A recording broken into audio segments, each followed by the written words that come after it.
Okay, welcome to the British Judo Physio department. What I'm going to do is take you through some of the different techniques that you might use for a plantar fasciitis that you might come across in your own clinical practice. All of the taping that is here is provided by Physique Management, so we've got the Kinesio tape options that they use. I've pre-cut them. There are some smaller, some mid-length and some longer ones for the tib posterior. So what I'm going to do is just show you a little bit of the material. So I've just cut the tape to the correct size, rounded the edges so it doesn't catch. What I'm going to do is tear, almost as if you're ripping a bit of paper, unravel from there. And what I'm going to do is apply it directly in a crisscross fashion, almost from the lateral border of the foot all the way across to the opposite corner.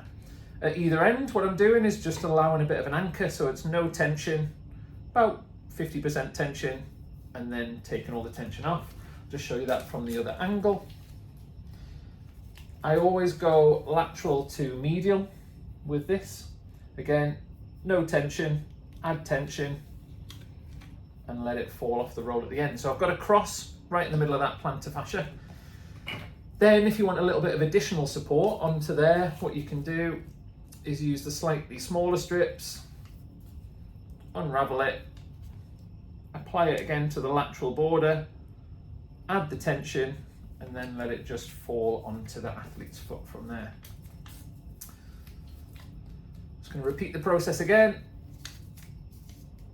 Slight little bit of overlap, add the tension, and then let it fall onto the foot. And then I'm just going to come up with one more a little bit higher.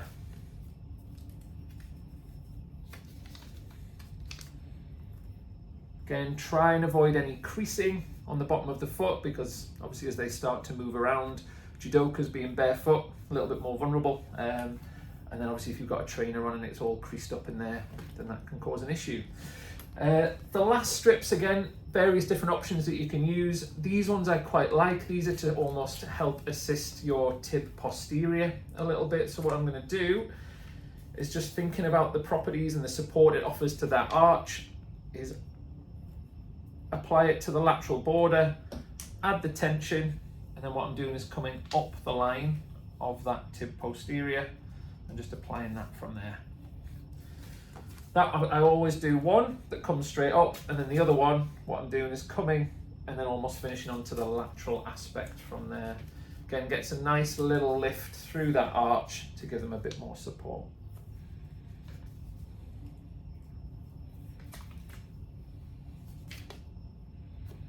Seal it all down.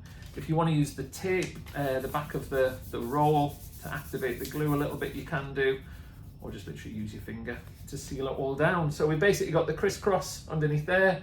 We've gone lateral to medial to help offer a little bit of support directly to the underside of the foot.